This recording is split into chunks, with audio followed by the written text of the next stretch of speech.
Well, hey, thank you so much for joining us here on 5 News This Morning Plus. I'm Joe Ellison. And I'm Tiffany Lee. We've got a lot to cover this morning, and so you got to buckle up because we've got some fun stories coming along with, of course, that news you need to know before heading out the door. And one of those today, one of our top stories in Fort Smith, a man has died in custody. Now there's investigation underway. We'll have that story for you. Plus, we'll have more as well. It is Football Friday night. We'll have the game of the week. We've got a live report coming up right there from the Ozark Hillbilly Stadium. You don't want to miss that.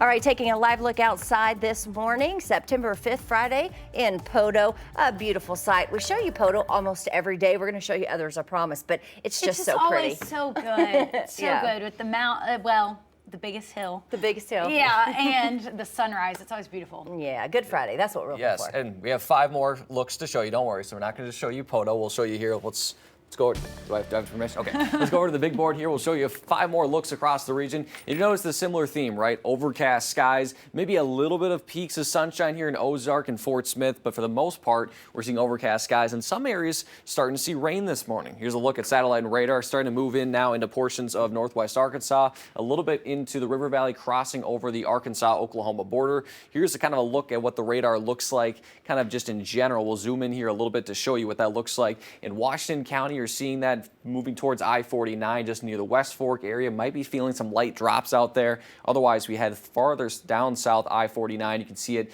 kind of near the Alma area, or I should say it was near the Alma area, towards Sallisaw, kind of in Sequoia County, moving through the Poteau area and areas farther south. So again, we're seeing these kind of very isolated hit or miss in areas. Not everyone's going to see it, but those that do, you can see kind of embedded with some moderate to heavy rainfall. So as you're heading out the door, heading off to the bus stop, maybe it wouldn't be a bad idea to have that raincoat or umbrella with some mostly cloudy skies and some isolated showers. If you can't see that, that does say showers. You can see the rain kind of just right over it. Anyway, temperatures are in the 60s. By recess or by lunchtime, we'll continue to see the showers. It's going to be pretty much on and off throughout the entire day today, with a better chance coming tonight. So as you're heading home, still going to have that chance. It's not going to be a complete washout. Again, there's going to be breaks in that rainfall, but it will be there. That chance will be there throughout the day. After today, though, rain chances really start to taper off, especially after Saturday morning. We'll see very dry conditions for us Sunday through Wednesday, and some warmer conditions as well. But before we get there, the cold front swinging through, dropping us down to much cooler conditions and providing those rain chances for us throughout the day today and especially later tonight. So we'll talk more about that here coming up in your full forecast. For now, take a live look at traffic on this Friday morning. Take a live look. Again, we're still seeing an accident here along I-49 near the Highway 71B interchange there. You can see an accident on the right shoulder, northbound I-49 in the Fayetteville area. So just be mindful if you're in that area. This could slow down things a little bit. Otherwise, traffic's looking good so far this morning. Just make sure to turn on those lights, especially if it's raining. We'll have more on your full forecast coming up in about 10 minutes. Joe and Tiffany.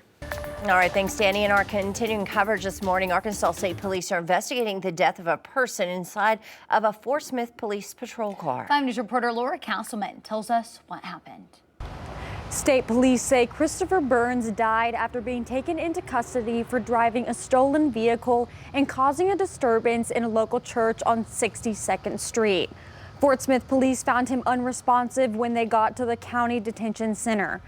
Burns was taken to Baptist Fort Smith, where he later died. Witnesses told police Burns fled into Life Church.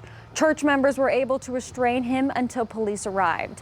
I reached out to the Life Church about the incident, who responded with, "When the team saw someone approaching the church, a couple of our pastors met him outside and quickly realized it was an unusual situation. They immediately notified authorities, who arrived within minutes and handled the response from there. We're committed to being a place where our community can gather safely, and we're continuing to pray for everyone affected by this difficult situation." Fort Smith Police Chief Danny Baker also released a statement saying transparency and accountability are crucial for maintaining the trust of our community. Any loss of life is a tragedy and should be heavily scrutinized, especially when it occurs under our watch. Once the state police investigation is complete, it'll be turned over to the county prosecutor's office. We'll keep you updated on this case on air and online at 5newsonline.com. Laura Castleman, 5 News. All right, thanks for that. In other news today, Tyson Foods has announced a new chief operating officer, which comes after the former COO left Tyson because of a company code of conduct violation. Brady Stewart served as the chief supply chain officer and group president of prepared foods, beef and pork. Tyson saying he violated the company's code of conduct, but did not elaborate on the violation. Devin Cole is now the new COO. The company says he has more than 30 years of experience and most recently served as group president of Poultry and International Tyson, which saying that it will share more about the details about, quote, leadership updates later this month. Well, tonight, the Northwest Arkansas Naturals are beginning their final stretch of home games. And tonight's game will have a special meaning to it as they raise money for victims of the July 4th flooding in Kerr County, Texas. We're checking in with 5 News reporter Emily Moss, who's joining us live there at the ballpark with more. Good morning. Good morning, Joe and Tiffany. Tonight, fans will be able to place special bids on jerseys worn during the game to help rebuild baseball fields in Hill Country. The money will go towards the Ingram Field, the Little League field in the area, and then it will be dispersed across other organizations in the region. The Naturals are a part of the Texas League. Justin Cole is the general manager of the Naturals, and he says with each new image of devastation in July, he knew that the other teams and himself would have to do something for the children. Horrible situation and not something you really want to see happen anywhere. You know, I have young kids, and you hate to see any families, you know, in that situation. And the county in general, just the destruction you saw, it's a terrible, terrible thing. At tonight's game, the players will actually be wearing the jerseys that are up for auction. So if you're there, you can check them out before you place your bids. But if you can't make it to the game, you can also place bids online on their website. The jerseys will be sold after the game ends. Back to you. All right, thanks for that, Emily. Well, meanwhile, Governor Sarah Huckabee Sanders is making more money available to those still recovering from the severe storms back in January that caused major damage and flooding across the state. The governor has also amended a previous executive order to release more than $370,000 to disaster response and recovery. That money will be used by the Arkansas Division of Emergency Management.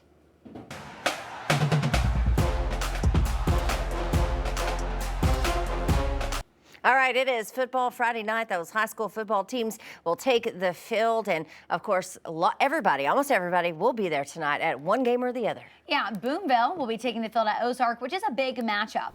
5 News reporter Jacob Luthi joins us live with a preview of that football Friday night game of the week. Good morning, Jacob.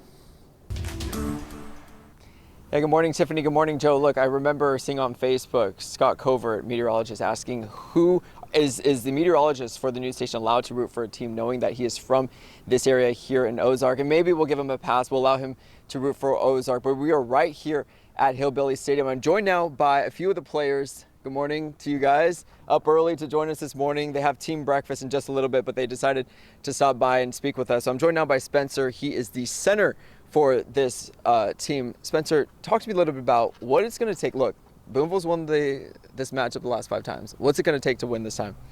It's just going to take us being physical, coming out, knocking them mouth, just playing hard and for each other, just playing hard-nosed football like we know how to play. And you're a senior? Yes, sir. So how many times have you played against Boonville? Have you played against them all 3 years? Yes. Talk to me a little about the matchup. It's always just high intensity, little chippy at times. It always comes down to the fourth quarter, and it's won in the trenches, 100%. All right, now I'm joined also here by Caden. He is a linebacker for this team. Caden, as well, talk to me a little bit about what this rivalry means to y'all. It goes back a lot of years, and it's always been a big rivalry, and it means a lot to the older guys in this town, and it means a lot to us too. And we definitely want to go out there and get a W for the town, and I think it'll just mean a lot to everyone. All right, last question. What's for breakfast? I want to say bacon, egg, and cheese biscuits. All right, well, that's probably what it's going to take to get a win. Game time at 7 p.m. tonight right here at Hillbilly Stadium. We know a lot of people are going to be showing out, so if you're in the area, come by and watch. I'll go ahead and send it back to you. Oh, that sounds like a really good breakfast right there. Maybe throw some gravy on top. Get the day Bring it started back. right. Yeah. All right. Thanks, Jacob. Now you can catch highlights of all your favorite games with our 5 News Sports team tonight on Football Friday night. Catch the action live starting at 10:15 tonight right on Channel 5 and on 5 News Plus. Well, there's a few games that you can catch highlights on tonight on Football Friday night. Shiloh hosting Little Rock Christian, Van Buren and Springdale, and a rematch of the 7A football state semifinal game. Bentonville Tigers will host the Conway Wampus Cats. Kids are just as much of a target, if not more so.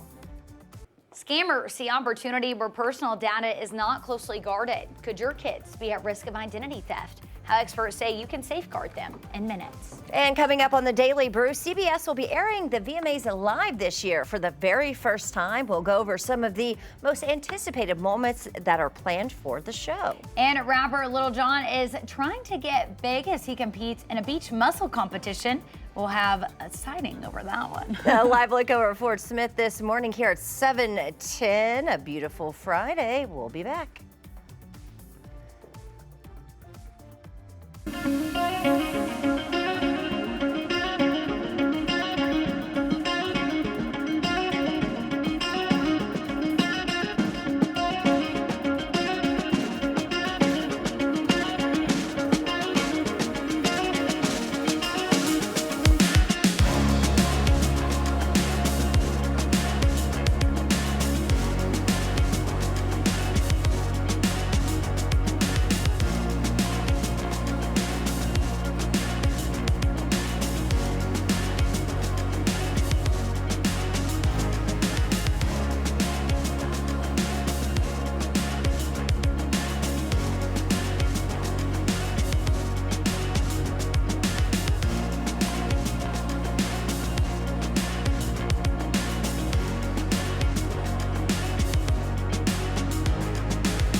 Well, data breaches are always a good reminder for adults to check their credit reports. But what about kids? Consumer experts say identity theft among children's data can go undetected for years. Corinne Kafa has the details.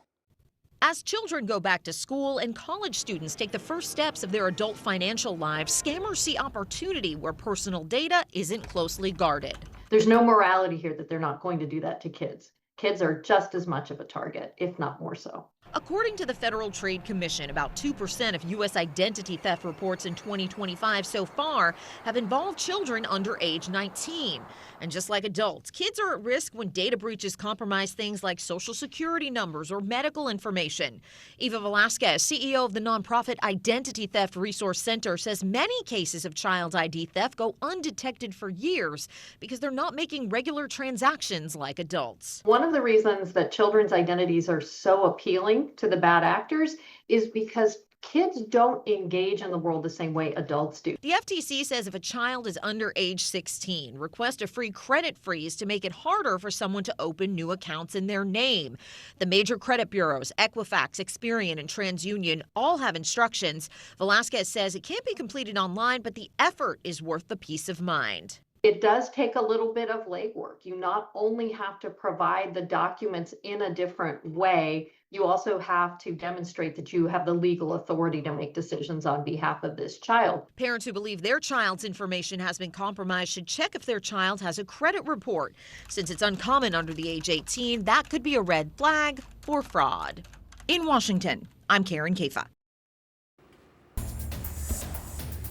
Take a live look at traffic this morning in the Elma area along I-40 at Highway 71. You can see traffic moving smoothly here so far in the area. We have seen an accident there on I-49 northbound towards exit 67 at the Highway 71B interchange towards Fayetteville. So just be mindful of that as you're heading out the door if you're in that area. Here's another live look in Fayetteville near that near that I-49 Highway 71B interchange. You can see current conditions in Fayetteville, 65 degrees, dew point is 63, so not too shabby out there. We are seeing a lot of cloud cover though, and eventually going to see some rainfall. You can see it's kind of looking a little bit darker. That rain is just off to the west of Fayetteville, starting to move through the area as we speak. So you can see Washington County is kind of the bullseye of it. Not to say Benton County might see a little bit of rainfall, but I think Washington County, Fayetteville, Springdale, as well as West Fork, kind of Greenland area, we'll see a little bit of it. Towards Sequoia County, LaFleur County as well, starting to see a light to moderate rainfall. So you can see kind of embedded pockets of heavier rainfall. That's what we're going to see today. Not everywhere is going to see that moderate to heavy rainfall. It'll mostly be light. It'll be very scattered in nature throughout the day. And that's because of this cold front moving in from the northwest, bringing with it some showers and maybe some rumbles of thunder. No severe weather is expected, at least during the day today, but some stronger thunderstorms may be possible overnight tonight into early Saturday. The best chance is off to the east in portions of Tennessee, into portions of Nashville, Tennessee, Kentucky. I think it's 7 a.m. It's just, I'm not quite waking up quite yet, even though I've been up for the past 5 hours. Anyway, in portions of our neck of the woods, we are going to see that chance of a level 1 towards the Ouachitas and LaFleur, Scott, and southern half of Logan County. That's where we can see maybe some small hail and gusty winds. Not expecting anything tornadic, and most of us think we'll stay under severe criteria, but there is that chance of some stronger thunderstorms, even in areas that don't have that kind of level 1 risk. But the best chance will be in the southern half of the river valley. So as we go throughout the rest of this morning, we're seeing those showers and a few isolated rumbles of thunder move through the area. And I'm zooming out to show you that if you're headed off to Little Rock for the Arkansas State game, whether that be tonight or tomorrow, this is kind of an idea of what you can expect. Those intermittent showers will continue throughout the day today. So again, wouldn't be a bad idea to have the umbrella or raincoat handy. Kick off 7 o'clock for high school football games. You notice it's staying pretty much dry, but I can't rule out a few showers to be there through the area, through the game. But the best chance will arrive after the games, and 10 o'clock we'll be seeing those showers and storms move through the overnight hours. Here's 2 o'clock, seeing some heavier rain just at times. Again, we can see some of those stronger thunderstorms, especially off to the south. By Saturday morning, tomorrow morning, 7 a.m., most of us are dry. Could see a few isolated showers, especially in the river valley, but by noon, I think we dry out. We'll see clouds clear out throughout the afternoon hours, and by 4 o'clock for kickoff, things are looking pretty nice in Little Rock, and really no matter where you are in the region, should be a pretty nice Saturday, especially head towards the afternoon hours. Overall for today, high temperatures in the upper 70s and low 80s in northwest Arkansas, mid to upper 80s in the river valley, some closer to 90. We'll have that scattered shower chance on and off throughout the day with cloudy skies when it's not raining. For our game of the week is where Jacob Luthi is, Boonville versus Ozark. Our very own Scott Covert from the Ozark area will be there today, and again, I'm sure I know who he's rooting for, but no matter who you're rooting for today, either whether it's an Ozark, Boonville, or really throughout the area, we will see that chance of maybe a stray shower. So again, just be mindful of that as you're heading out the door to any of those events tonight. And then for tonight, low temperatures in northwest Arkansas in the mid 50s, a little bit cooler, upper 50s and low 60s in the river valley. Some of those storms, again, could be on the stronger side. And then for Little Rock tomorrow, for the Arkansas State game, things are looking great. Kickoff temperatures around 75. We'll see increasing sunshine throughout the evening, so it should be a beautiful day tomorrow. Whether you're in Little Rock or no matter where you are in the region, high temperatures are in the upper 70s, a couple of low 80s in the Fort Smith area. A stray shower early, and then we'll see clearing skies throughout the day. After Saturday, things are looking pretty nice, or even Saturday morning. Things are looking pretty dry and comfortable. Temperatures are going to be in the low 80s for Sunday and Monday. And the best thing is those dew points are going to be lower in the mid 50s, so it's going to be a comfortable 80 degrees. As we head into next week, notice that we do start to warm up quite a bit, especially closer to Thursday. High temperatures close to 90 in northwest Arkansas. I think we'll hit the 90s by Wednesday in the River Valley. Getting the best storm chance is going to be Friday night into Saturday. Otherwise, looking dry and comfortable as we head into next week.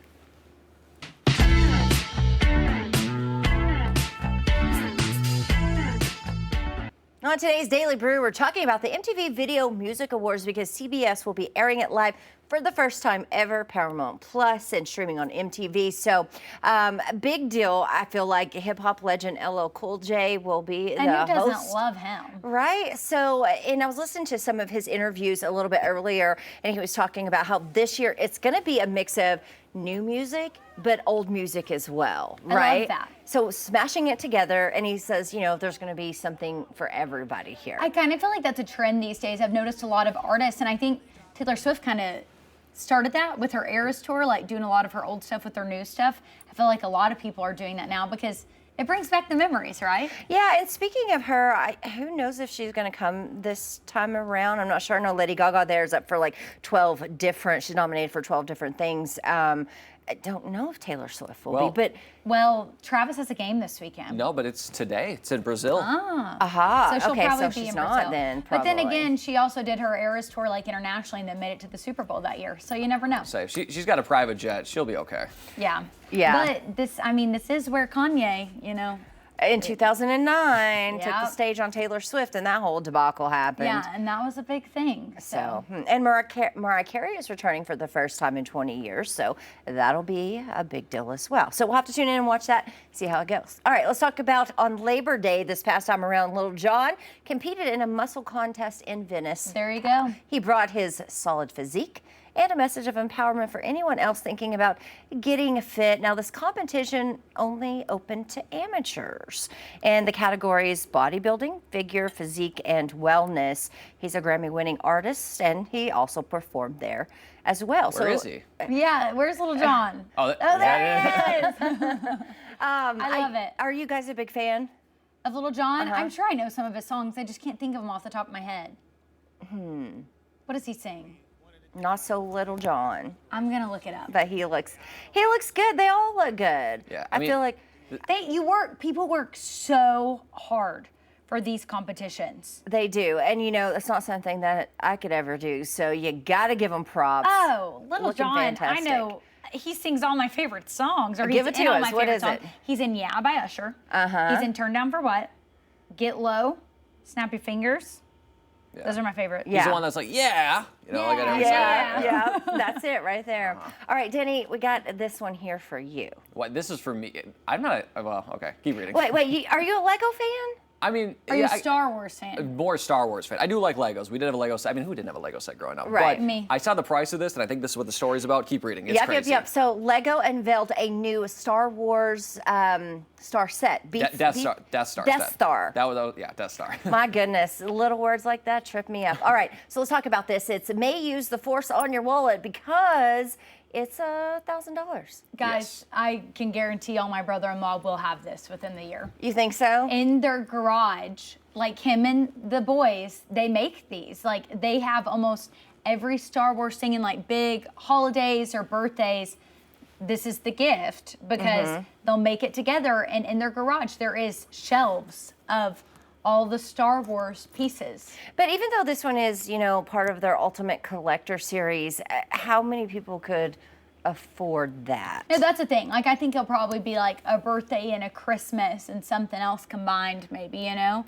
Yeah. So, Danny, we could take up a collection here at work and maybe get it for you for Christmas. Say that's okay. If you had a Harry Potter, I did have a Harry Potter set. It was like the Lego sets that you could make like a board game out of it. We did have Hogwarts Castle, but unfortunately it was missing a piece, so I could never actually complete it. oh, that's terrible. I know, and I'm assuming the Death Star. I saw the pictures there. Is it the new Death Star, Riley? like it. Do we know if it's the newer? Okay. The biggest, One of the most latest expensive Death ever Star. of their sets, so that's crazy. I feel like toys are just getting more and more expensive though. Like going and buying gifts for nieces and nephews. Like Barbies used to be like $5 to $10, and now they're like $40.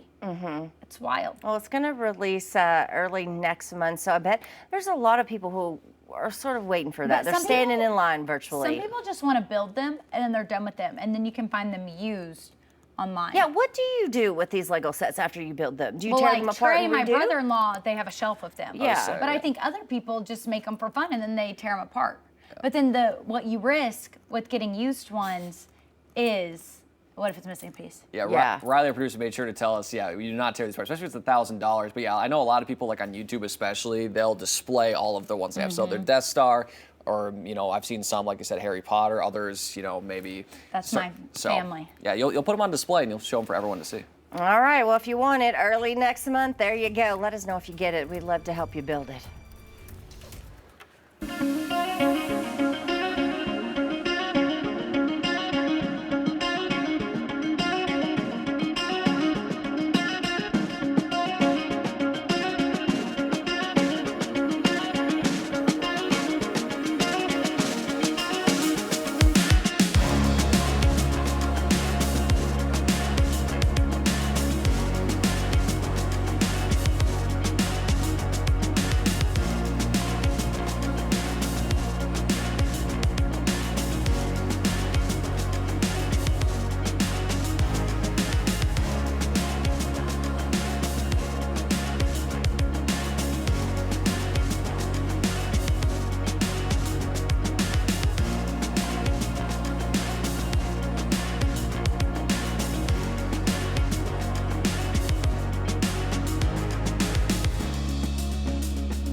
This is a 5 News Update.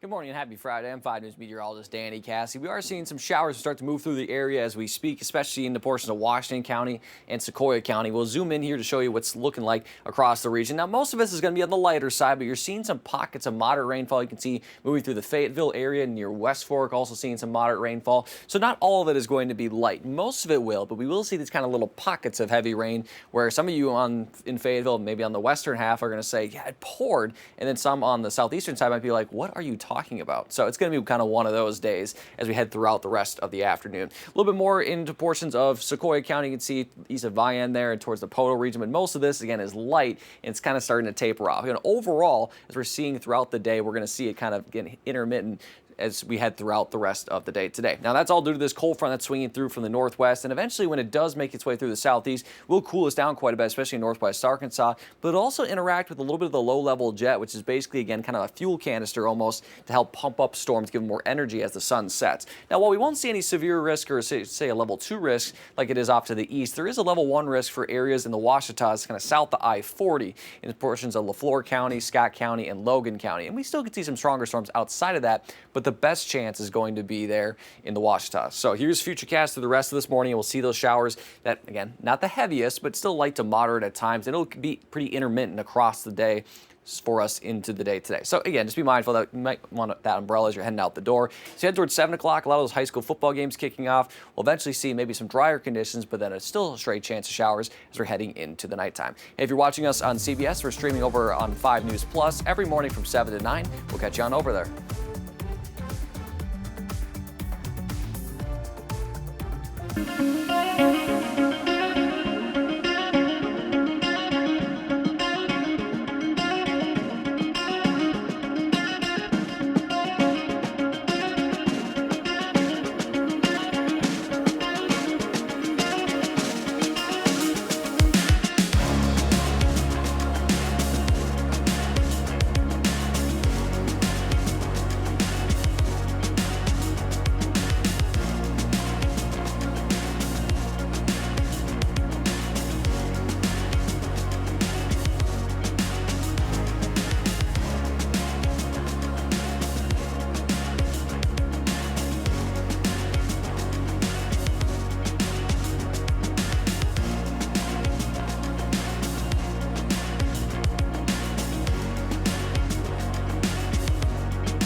Five News This Morning starts now.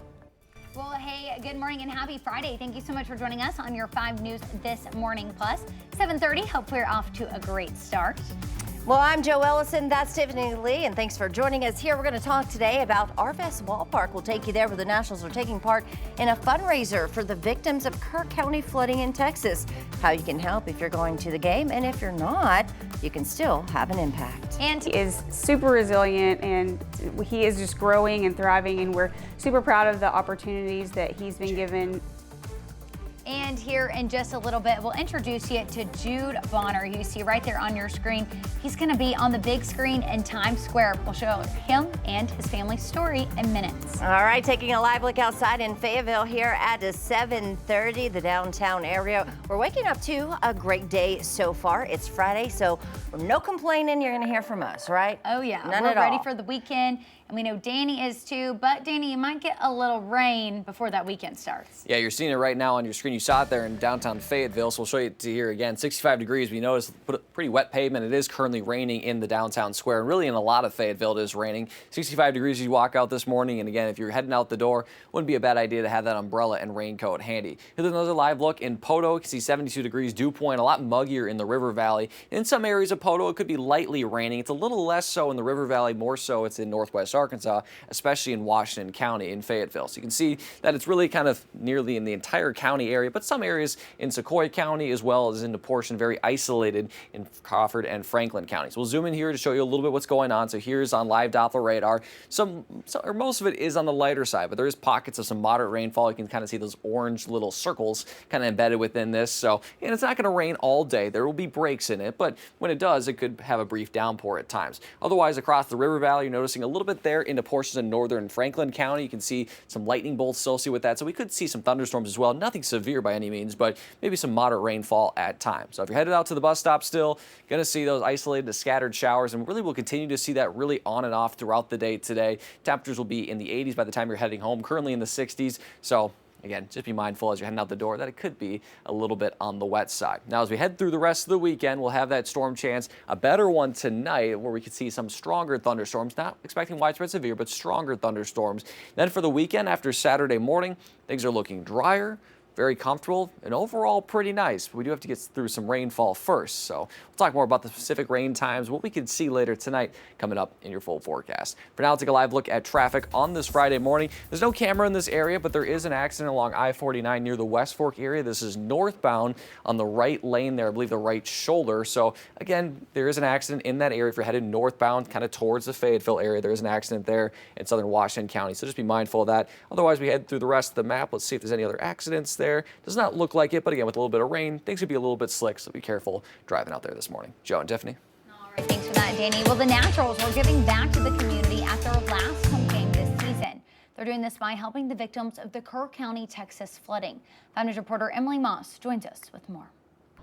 It's now been over 2 months since the deadly flooding in Kerr County, Texas, and the Texas League, which includes the Naturals, are now coming together for a fundraiser to help the baseball fields in the area.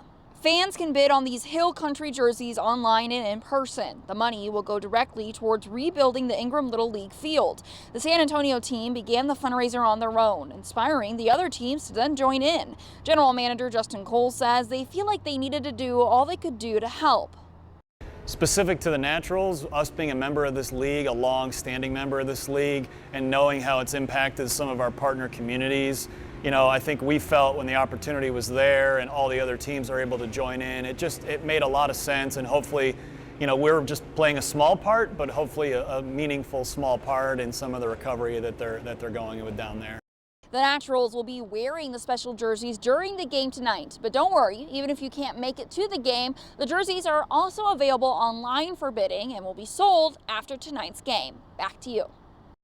All right, thanks for that. Well, it is football Friday night, and we're talking about the game of the week. Yeah, tonight Boonville will take the field at Ozark for a big matchup. 5 News reporter Jacob Luthi is joining us live with a preview of that football Friday night game of the week. Good morning, Jacob. Yeah, good morning, Tiffany. Good morning, Joe. This is bound to be an absolute brilliant matchup between these two teams, right? I spoke to both coaches. They say that there is no atmosphere like what is expected right here at Hillbilly Stadium. You know, I spoke with Boonville's head coach. He was just saying, look, this rivalry means a lot to his players. He says the whole community gets involved. He even mentioned a little bit about getting team breakfast. They have, you know, different weeks. They have different people cooking team breakfast for them. So this is an absolutely historic rivalry. The whole team gets involved. People are going to be wearing purple around both towns because that's the color of both of these teams. So this is a historic rivalry. Dates back to 19 24. Not a lot of schools get to say that. Not a lot of football teams get to say that they get to be a part of a rivalry like that. These two teams have been playing consistently since 1950. But let's talk a little bit about this rivalry. Boonville has won the last 5 of these matchups. They're the consistent winners between these two teams. But the Ozark Hillbillies have some renewed energy this season. For the first time in 14 years, the Ozark Hillbillies will be led by a new head coach, Josh Watson. He says that his boys need to match Boonville's intensity if they hope to break the losing streak tonight. Well, when it comes to title contenders in the River Valley, though, one of the first names that comes to mind is the Boonville Bearcats. The Bearcats always seem to be in contention. 2023, they were able to bring home the 3A state title. Last year, they seemed primed to repeat, but their campaign had to end with an exit in the quarterfinals. Their offense is built to run, we know that. And Coach Doc Crowley for Boonville, this is what he had to say about the rivalry tonight. It's always a big week. Boonville Ozark's been a big rivalry for a long time. So, and them having a new coach, new schemes, it's just going to make for an even funner night. So, a lot of people get excited about it. You can definitely feel the buzz and the atmosphere, around town and stuff. And the kids realize that it's an important week.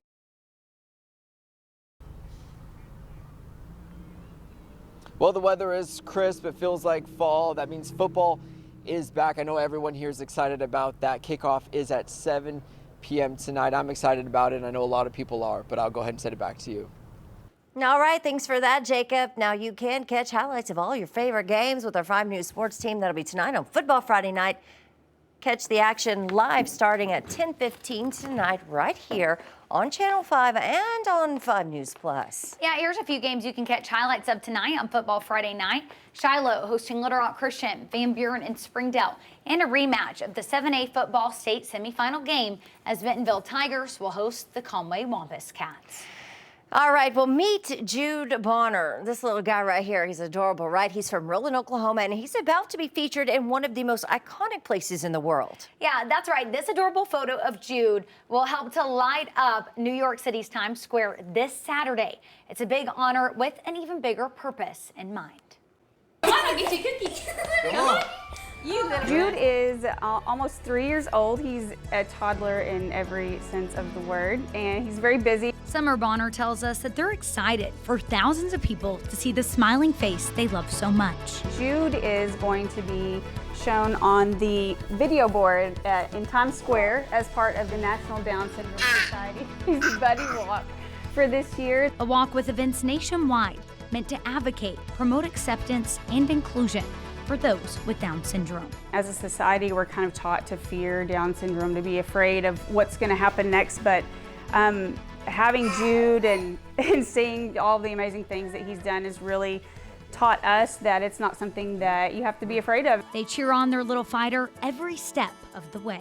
He had open heart surgery at about 6 months old, so he's overcome a lot, been through some hard stuff as a family and with him, but he is super resilient and he is just growing and thriving, and we're super proud of the opportunities that he's been given and how well he's done and grown throughout his life so far, and we are looking forward to what's next.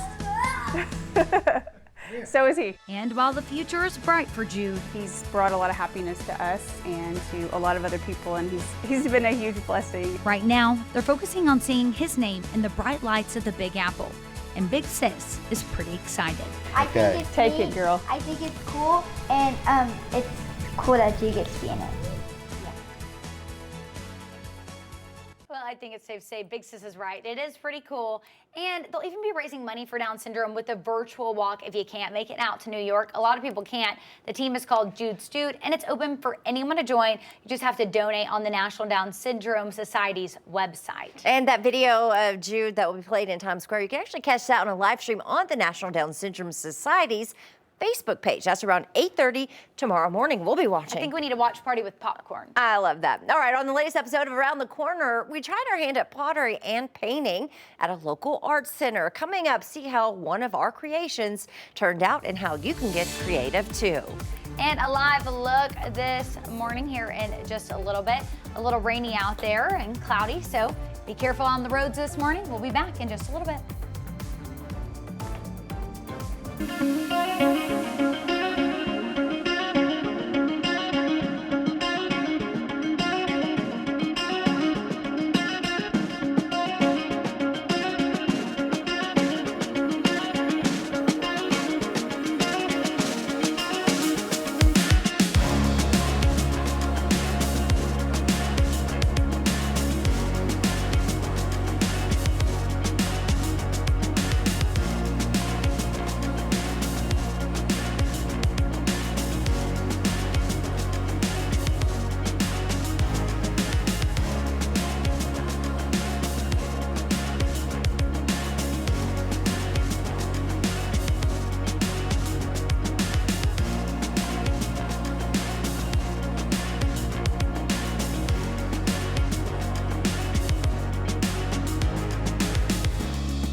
Five News Around the Corner, sponsored by Ghirardelli Chocolate.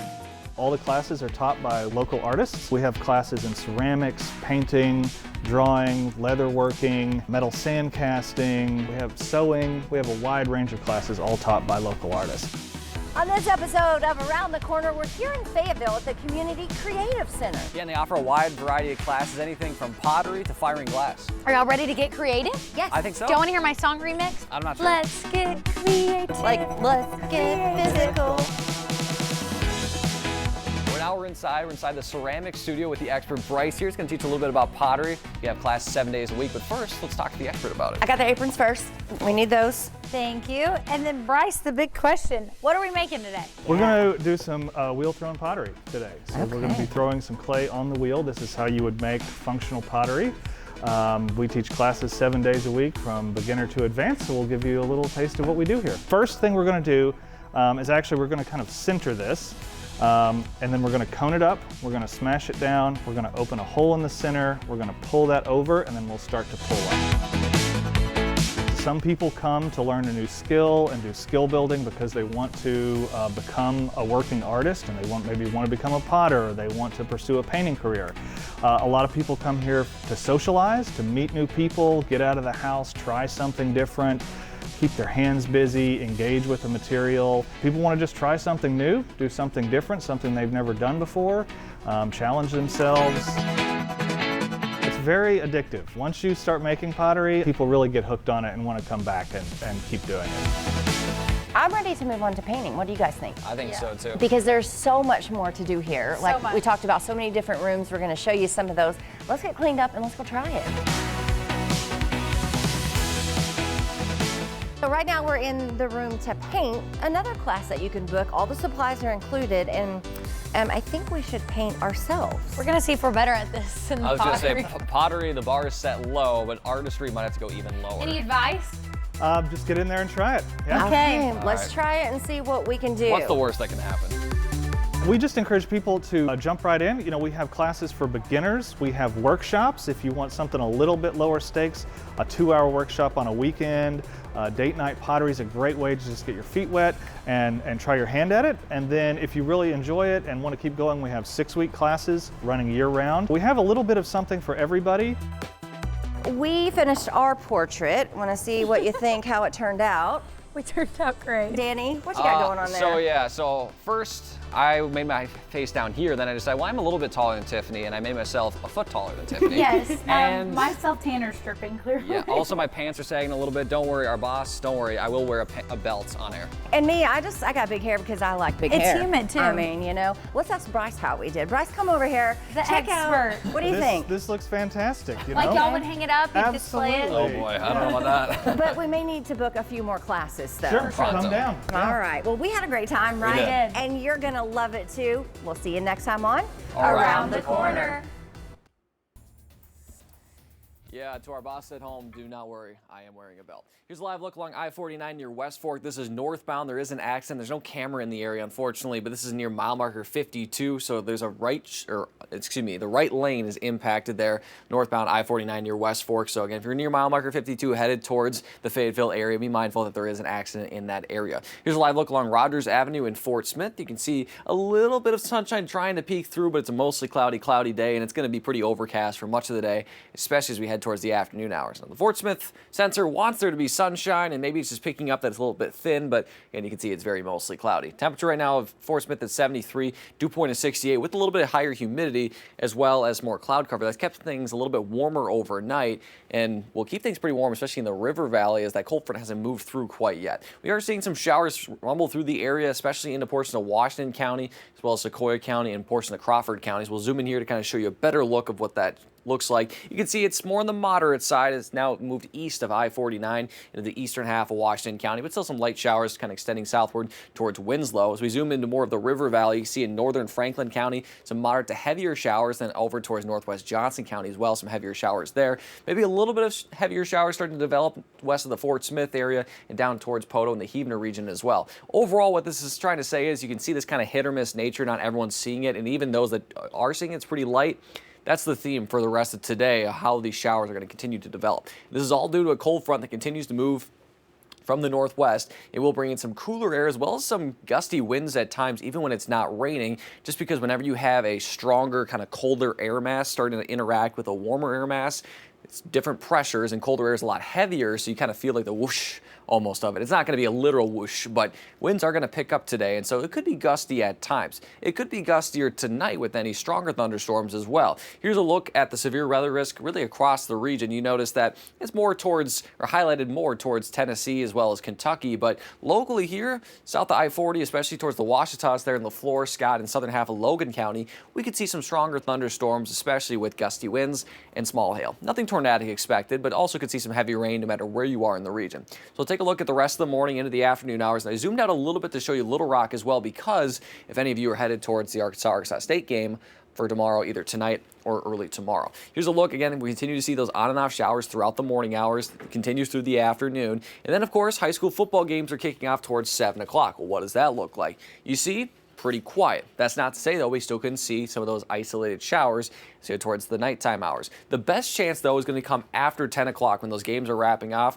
Kickoff, or I should say not kickoff, kickoff's the start. We'll continue to see those showers move from west to east, and I think overnight it's going to be our best chance of maybe potentially near widespread heavy rainfall, as well as maybe again some of those gustier winds and small hail. By tomorrow morning, though, I think 7 a.m., most of us are dry, maybe some isolated showers lingering in the river valley. Then after the noon hour, we start to clear out a little bit, see some sunshine, and here's 4 o'clock in Little Rock. Looks pretty quiet. We'll see some sunshine, and temperatures pretty comfortable, especially for this time of year. Kickoff temperatures are expected to be around the 70s. So for today, high temperatures in the upper 70s and low 80s in northwest Arkansas, mid to upper 80s in the river valley. Some could get close to 90, scattered showers, and otherwise cloudy when it's not raining. For the game of the week, and really all high school football games, kickoff temperatures should be around the mid to upper 70s, cooling off to the upper 60s by 10 o'clock. Again, game of the week is Boonville versus Ozark, and can't rule out a stray shower, but that best chance will come after 10 o'clock. Otherwise, after Saturday morning, things are looking quiet and comfortable. High temperatures are slowly going to rise into the mid to upper 80s by Thursday. Some could get close to 90 on Thursday, northwest Arkansas, and then into the 90s for the River Valley. Notice that overnight chance for tonight into Saturday is going to be our best chance. For the River Valley, again, after Saturday morning, things are looking quiet, warming into the 90s for next week. But the good news is it's not going to be as muggy as days past, with dew points only in the mid to 60s. We'll toss things over to Morning Sports Report. 5 News coverage of the Razorbacks is sponsored by Arvest Bank.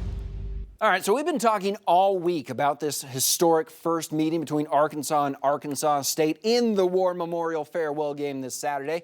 And being the film nerd that I am, I wanted to go back and see what the Hogs were doing to move the ball successfully against Alabama A&M last week to find out what we might expect this week. Now, all offseason we'd heard about how explosive this offense would be in year 2 under Bobby Petrino, and we were probably thinking air it out big plays, right? But from what I saw, I think it's explosion created through space. Let me show you what I mean here. Let's turn to the touchscreen. We have it. Might as well use it, right? This Arkansas's first play of the game. We're going to have Omega Blake go on a little drag here. Everybody on this side is just going to push vertical, moves all of the defense back with them, and it is nothing but green grass for Omega to make this catch and get some yak. There it is. Nobody around for about 10 yards. This, though, just Omega being tough, wanting it a little bit more than the defense. But that is far from the only example of this. Let's go later in this opening drive, Arkansas's first touchdown. Right here is going to be our drag route coming across the field. These two going to run a smash concept, corner, out. These two just going to push vertical, get that defense moving backwards to, again, create all that space from this side to this side.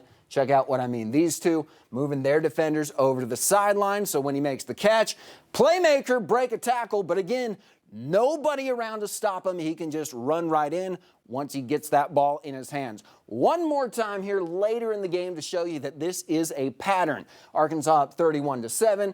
We're going to have a pick route, or rub route. If you're an offensive person, go vertical here. There's your drag. These two, again, just going to push off. Taylon Green now going to show you why he is a possible dark horse Heisman contender, making plays with his legs. He's going to roll out here, make a great throw. But again, he only makes the read and pass because it's one-on-one, and there's just so much space around. Roll that for me, back room. Coming across, there's your little rub route. Taylon Green being a playmaker, fires on the money, makes the catch, and again, because nobody's around, that's why the throw is made. That's why he's in the end zone, and I think that is what you can expect from this Arkansas offense this season.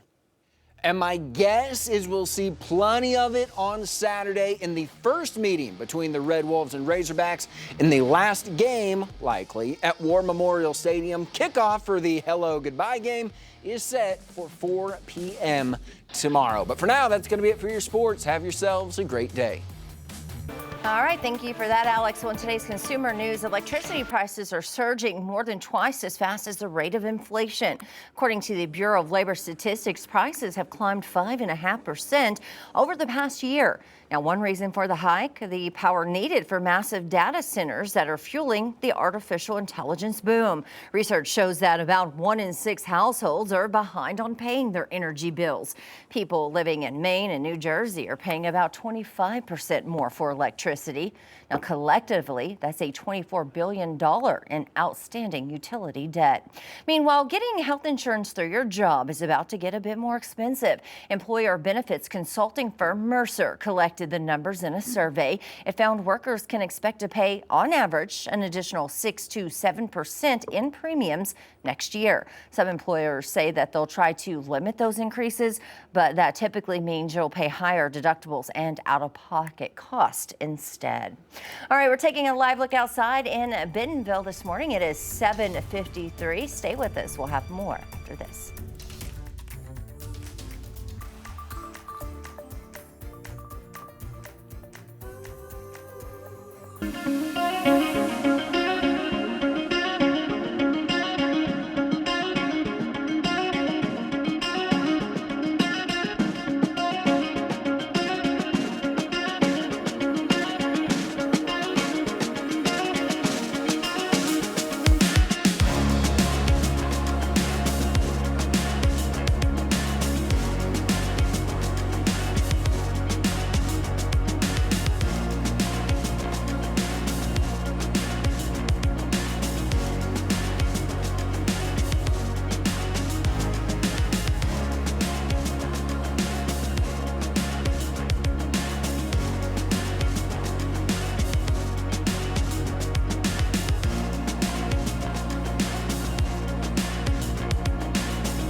This is a 5 News Update.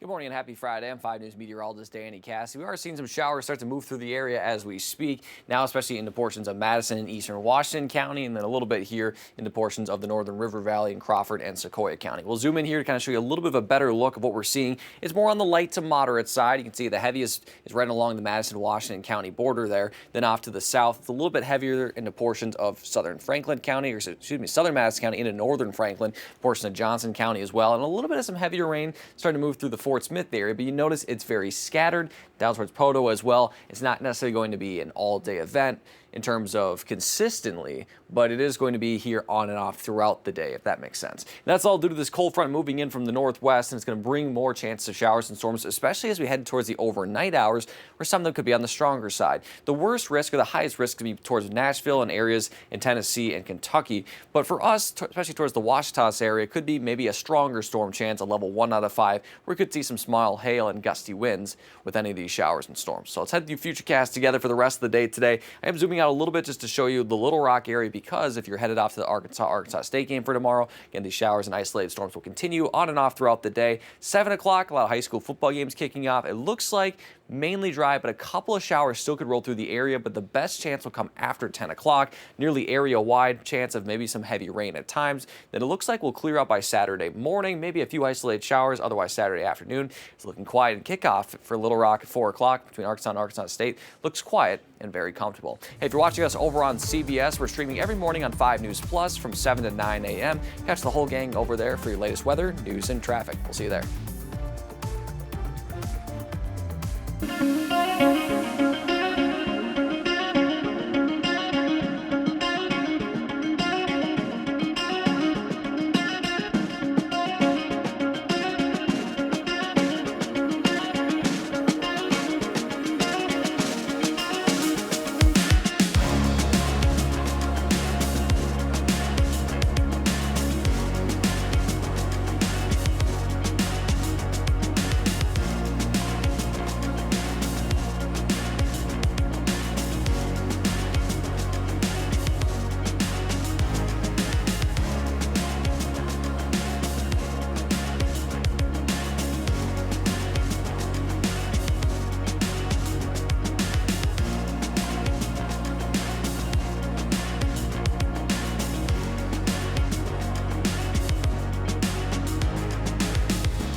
Five News This Morning starts now.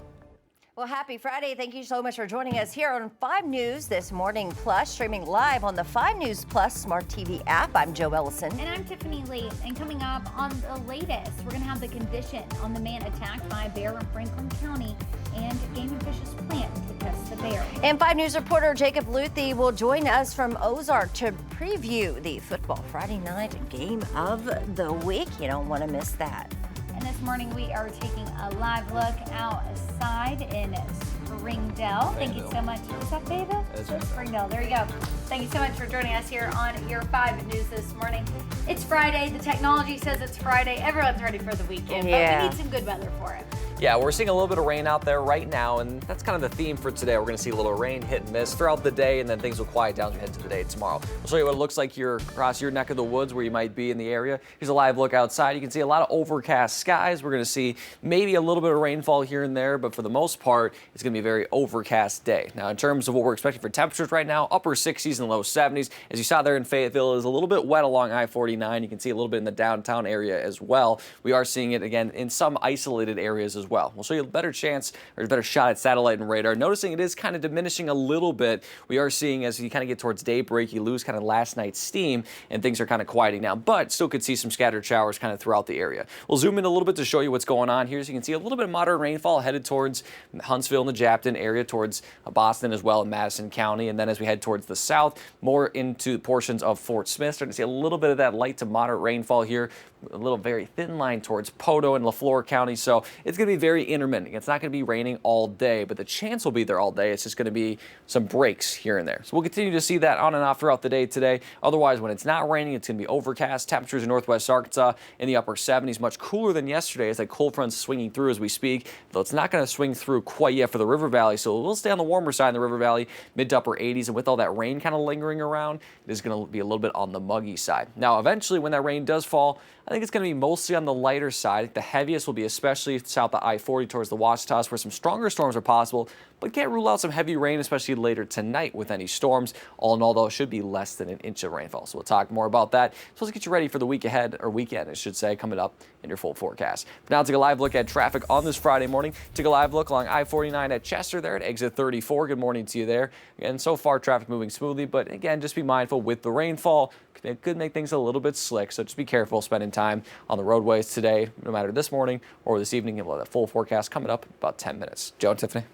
This morning, we continue our coverage of a bear attack out of northern Franklin County, which happened off the pig trail there near the Mulberry Mountain Lodge. Arkansas Game and Fish say the attacks like this, are extremely rare. The first reported in the state was in the last 25 years. 5 News reporter Claire Razorbacks spoke with Game and Fish and people who live in that area. Take a look. I'm near Mulberry Mountain off of Highway 23, where a 70-year-old man was attacked by a bear Wednesday afternoon. Now, Game and Fish is sharing new updates on the bear and the victim. A spokesperson with Game and Fish says the bear, which was put down after the attack, weighed just 70 pounds, which they say is smaller than normal. Samples from its body are being sent to a lab in Little Rock, where it will be tested for rabies. Tourists in the area tell me encounters like this aren't something they usually worry about. I know that there's definitely wildlife out here that you've got to be cautious of, but in the back of my brain, I'm always like, well, they're probably more scared of us than we are of them. With an attack like this being so rare, the news came as a shock. Of course, it was very surprising. I think that initially we thought that the gentleman was messing with us, you know, like maybe he was like either playing a joke or trying to keep us out of the land or something. Game and Fish expect necropsy results within the next 72 hours. As for the victim, Game and Fish tell me that he was flown to Little Rock, and while he did sustain serious injuries, he's now in stable condition. In Franklin County, covering news where you live, Claire Everbach, 5 News. In other news this morning, Tyson Foods has announced a new chief operating officer, which comes after the former COO left Tyson because of a company code of conduct violation. Brady Stewart served as the chief supply chain officer and group president of Prepared Foods. Tyson saying that he violated the conduct but did not elaborate on the violations. Devin Cole is now the new COO. The company says he has more than 30 years of experience and most recently served as group president of Poultry and International. Tyson said it will share more details about leadership updates later this month. Well, Missouri Republicans have begun redrawing the state's congressional map. That shift would give the GOP an advantage in 7 of Missouri's 8 U.S. House districts. The proposed map would dramatically split up a Kansas City area district, adding deep red rural counties. Republicans called it a, quote, better map for Missouri, but Missouri Democrats said that the move is a blatant power grab, warning that it deals a devastating blow, and the plan is expected to clear the Republican supermajority in the legislature as early as next week.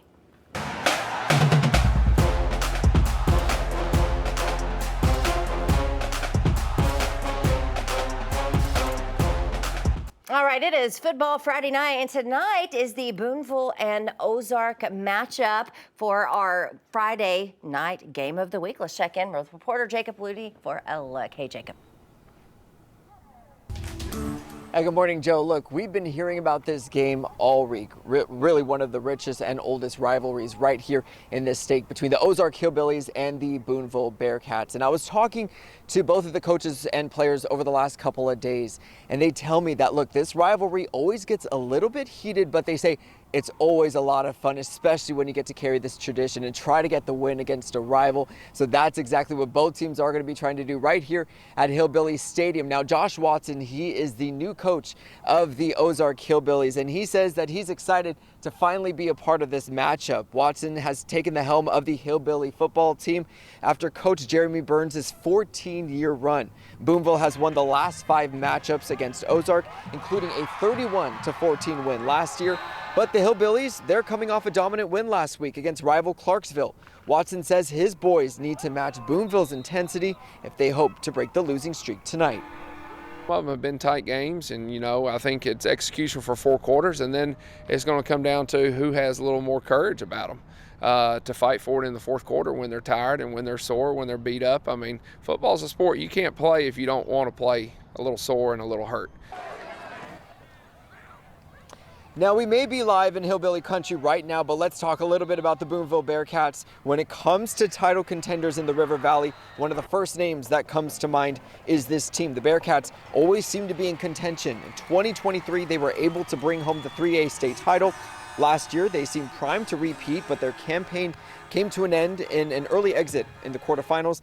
The Bearcats are possibly more determined and experienced now more than ever, with 18 returning seniors, most of whom are 2 or 3 year starters. Their offense, we know, is built to run the ball, and they return with 3 fullbacks from last season. And this is what Coach Doc Crowley had to say about tonight's rivalry. Once we get everybody healthy, we feel like we have a team that can go to Little Rock if we continue to get better. So, yeah, just go compete, have a good time, have fun, enjoy the moment, and, try to beat the Hillbillies. Now, we know that both teams will be having their team breakfast this morning. We talked to a few players from the Ozark football team saying they're going to get some biscuits and eggs. Sounds good, kind of fuel up for tonight. But it's down to be a very, very fun atmosphere and a very competitive matchup. Kickoff is at 7 p.m. right here at Hillbilly Stadium here in Ozark. I'll go ahead and send it back to you. All right, thanks for that, Jacob. Well, you can catch highlights of all your favorite games with our 5 News Sports team tonight on Football Friday night. Catch the action live starting at 10:15 tonight right here on Channel 5 and on 5 News Plus. Well, coming up, President Trump defends the Health and Human Services Secretary after a combative Senate hearing. We'll have the latest ahead. And a live look outside this morning. Good morning to you. It is 8:09 on this Friday. Stay with us. We'll have more after this short break.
Welcome back. It's 8:10 this morning. In national news, the White House is standing by Health and Human Services Secretary Robert F. Kennedy Jr.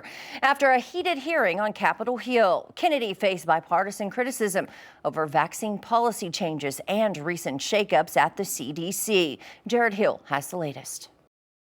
He's a very good person. President Trump is defending Health and Human Services Secretary Robert F. Kennedy Jr. I like the fact that he's different. After a combative Senate hearing. You're making things up to scare people, and it's a lie. With respect, I do not think I'm the one making things up. Kennedy, who's questioned the efficacy of vaccines and elevated unsupported claims about their alleged harms, drew fire from even staunch Trump allies over recent cuts to vaccine research and access to the COVID-19 vaccine. Republican Senator Bill Cassidy is a physician. I would say effectively we're denying people vaccine.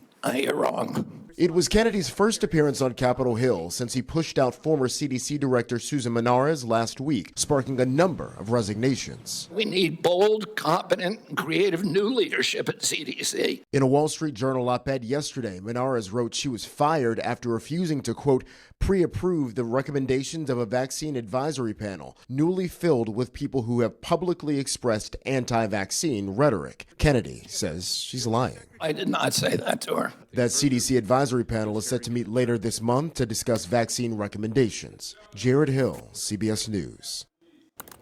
Well, the Department of Justice is suing the utility company Southern California Edison. The DOJ alleges the company's negligence caused the deadly Eaton fire.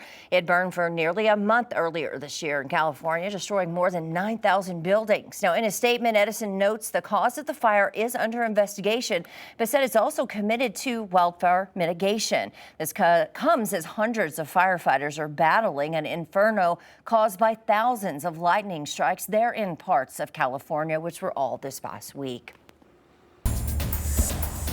A live look at traffic for you on this Friday morning. A live look along I-540 at Phoenix Avenue in the Fort Smith area. You can see you're not just seeing things. You're not trying to rub your eyes like, can I see properly? No, that's a raindrop there. Now you can really see it, right? It looks like you just woke up. You're like, oh, my eyes working? Yeah, it's just a little bit of rain on the camera there. We're seeing that rain kind of scattered about across the region. It's a little bit drier there in Benton County along Walton Boulevard in Bentonville. Currently in the Bentonville area, it's 69 degrees. Plenty of that cloud cover. Dew point in the upper 60s. Again, this always runs a little bit high, but it is a little bit muggier in general today because obviously when you have more rainfall and a little bit of a southerly wind we had overnight tonight, overnight last night, that's where you get a little bit more of that kind of mugginess. Here's an overall look at satellite and radar. You can see obviously near overcast skies across the entire region, but there is some parts of the area that are seeing a little bit of heavier rain. So the heaviest is now moving towards portions of Madison County here towards the Huntsville area, in the Huntsville area right now, then in southern Washington County towards Winslow, and kind of riding along I-49 there with the heavier bands. Then in terms of the River Valley, we're seeing a kind of heavy band stretching from Alma down towards the Heavener area just south of Poto.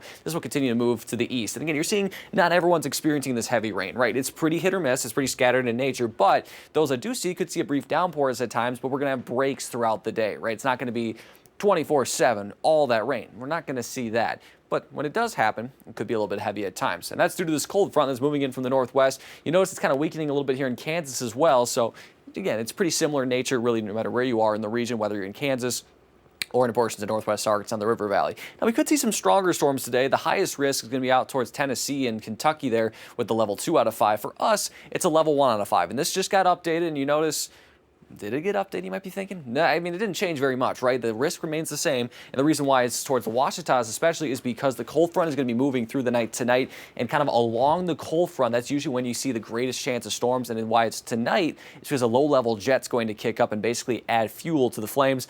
That's a very kind of crude way to say it. It's, I could go more into details, but you're like, Danny, I don't want to hear it. Give me the forecast. Let's do it. So here's this morning. We're seeing those showers and a few rumbles of thunder. They'll continue to move through the area here through the later morning hours. And as I mentioned, it's going to be very intermittent. It'll be very scattered. Not everyone will see it. We'll have our chances on and off throughout the day today. 7 o'clock, high school football games kicking off. Still can't rule out a couple of stray showers. I think most will stay dry, but just like this morning again, there'll be kind of those hit or miss. So having the umbrella handy, rain gear handy this morning, this afternoon, this evening, not a bad thought. Then we head towards 10 o'clock. This is where we're going to see the highest chance. After 10 o'clock, showers and storms will move in from the west. And you can see a little bit of heavier bands here towards the south. as well as towards the far northern areas. That's where we're going to see, again, those stronger thunderstorms, especially south of I-40 with maybe that small hail and gusty wind chance.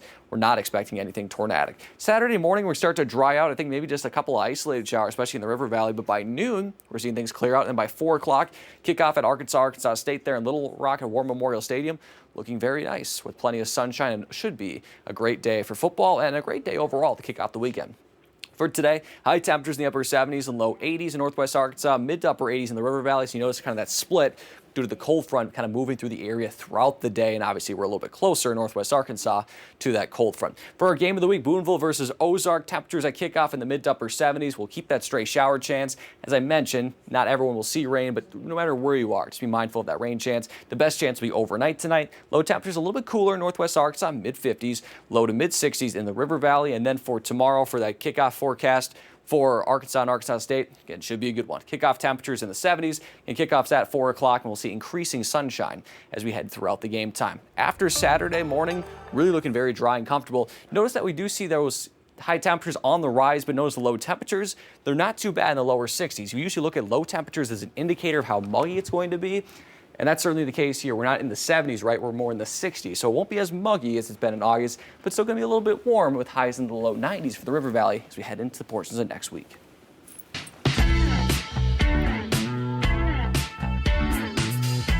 All right, on today's Daily Brew, we're talking about Arkansas and Arkansas State that will meet at War Memorial Stadium tomorrow for a matchup. But this could be, I mean, they're talking about maybe the last time that the Razorbacks ever play at that stadium because the contract to play there in Little Rock will expire this year for the Razorbacks. Yeah, I'm passionate about this one, guys. Let me take it away. Well, one, this is a big deal because A-State, Arkansas, this has never happened.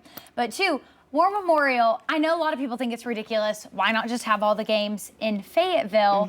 But Little Rock used to be the big city, right? There wasn't all this growth in Northwest Arkansas 80 years ago.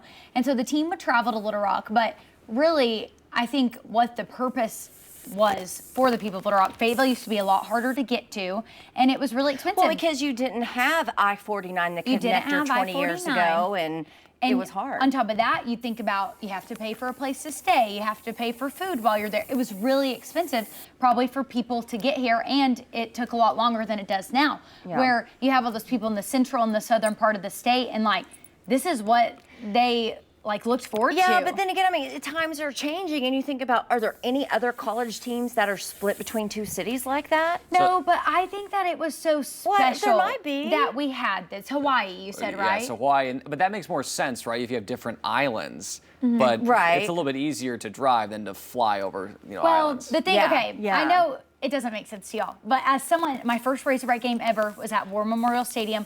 We had season tickets for the Little Rock games. Like, this is what made me fall in love with the Razorbacks. And two, it's really good for recruiting Central Arkansas and Southern Arkansas players. I can see that. I can see that. Because you are giving them the chance. They don't have to find transportation. They don't have to find a place to stay to come up there, right? They go for the day.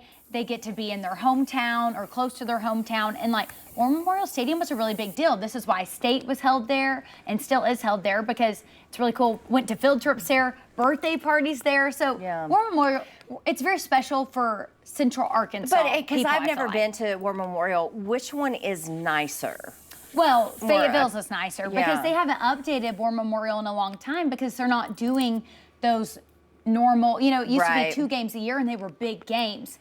And now they're not doing that. They're doing non-conference play games, and there's only 1 a year. And so it looks like they're trying to find ways to keep War Memorial, like with the Little Rock Rangers staying there, and also maybe thinking about holding other college football teams maybe to play there, or high school championships, or even concerts. Some high schools play there too, like Catholic High. They don't have a football stadium, so they'll always play their games there. Yeah. And then the Salt Bowl, which is the big matchup between Benton and Bryant. In the past, it's always been there, but this year, it's not going to be held there. My mom was telling me that the other day. This is the first year they're not doing it. Yeah. So I think, sadly, War Memorial's kind of being phased out. But it is so important, I feel like, to people who grew up in that area. Yeah, definitely. So we'll have to see what comes out of that for sure. I know everybody in Arkansas will be watching for it. But now we want to get sort of your taste buds going, okay? So Mars is elevating their game day experience with some Snickers-infused dipping sauces. What? You don't like a little caramel dip?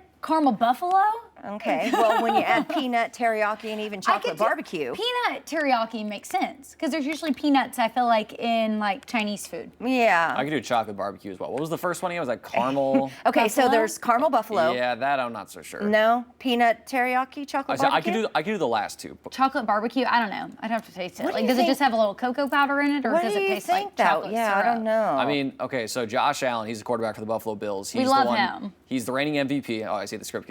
And he's on these Snickers. Did he sign off on this? Is this his idea or is this Snickers? Well, it makes sense because buffalo wings. Oh, so City then you're Buffalo, going to okay. have sauces for your wings, right? Yeah, But why they say Snickers? that Josh Allen knows his sauces, maybe. So maybe he came up with this. And you know, sometimes we think it's going to have this really big taste, like that's going to take over, but it could just be like a little ingredient something. hint, Yeah. you know, Well- like a little cocoa in the barbecue. Yeah, remember we were talking about like the ketchup smoothies, right? And at first we were like, ugh, but it had like a ton of ingredients and then like a hint of ketchup. It still grosses me out. So ketchup's- I wonder if it's going to be kind of like that. Ketchup smoothie. Who let us talk about ketchup smoothie? Ugh. Didn't we talk? Ugh. I Yeah, swear we talked the Smoothie Hunt's King had ketchup. 'em. Yeah. Oh no. I guess I was sick that day. Oh, Gross. that's terrible. Yuck, that doesn't sound good at all. Nope.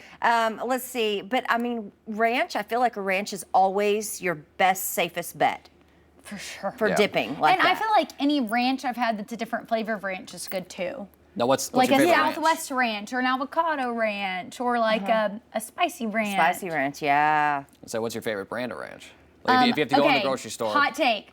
I like the Great Value Light Ranch Yeah. over the Hidden Valley. It would have to be Great Value or the Hidden Valley, but only when you make it yourself with the sour cream. That's the best. That. My mom used to What make about it. I'm going Ken's every day. Yeah? Ken's, love Ken's. Cans. I have to try that. Can you get that at Walmart? Absolutely. Target? Yeah. Yes. You can. Okay. Cans.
This is a 5 News Update.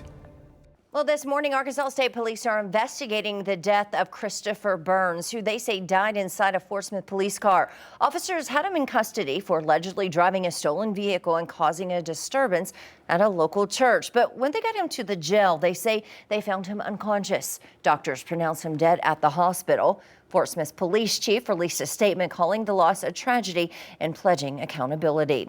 Meanwhile, Jason Lawson is set to be sentenced today after a jury found him guilty for stabbing his roommate to death in Fayetteville.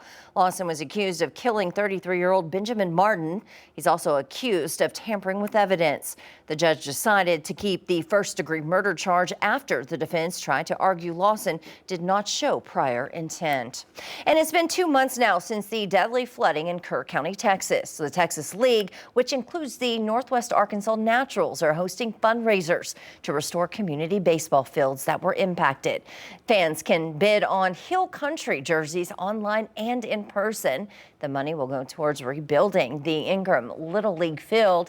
The Naturals will be wearing those jerseys tonight, which will be sold after the game. All right, Danny, for anyone heading out there to the game this evening, will there be any rain in the forecast? There's a straight chance, especially if you're headed to, again, the game tonight, any high school football games, whatever you're doing tonight, wouldn't be a bad idea to have the rain gear handy because I don't think it'll be a widespread event tonight, but definitely a little bit of a chance. Right now, we are seeing some rain, kind of scattered showers moving through the area, some heavier rain in some spots. Again, we're going to have, in general, it's going to be light, but there are going to be pockets of heavier rain. You can see that, especially towards the Winslow area here in southern Washington County. If we head towards portions of southern Crawford into Sebastian County, you can see some heavier rain there just east of the Alma area, stretching towards southern Sebastian County. So again, there's some showers that are embedded with heavier rain, but not all of it is heavy. You can see it stretching towards Poto there and Huebner as well. Overall, the setup looks like this. That cold front is moving through the area as we speak. So northwest Arkansas is going to be a little bit cooler today than yesterday. The River Valley will stay about the same, but as that cold front swings through, there will be a little bit of a strong storm risk into areas of the Ouachitas here. If we zoom in here, show you it's going to be south of I-40 for LaFleur, Logan, and portions of Scott County there. Scott and portions of Logan County, a level 1 out of 5, so not a big risk. So we go through the rest of the morning and we'll continue to see those showers and a few isolated storms. We'll continue through the afternoon and evening, and by 7 o'clock, again, by kickoff or by first pitch at Arvest Ballpark, should maybe be a stray shower chance, but then the best chance is going to come after 10 o'clock. That's where we'll see that heavier rain, and then by tomorrow morning, things will start to dry out and things should look pretty nice for Saturday afternoon. Hey, if you're watching us over on CBS, we're streaming every morning from 7 to 9 on 5 News Plus. Get it on the Apple Store or Google Play or wherever you watch your mobile devices. We'll see you over there.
Five News This Morning starts now.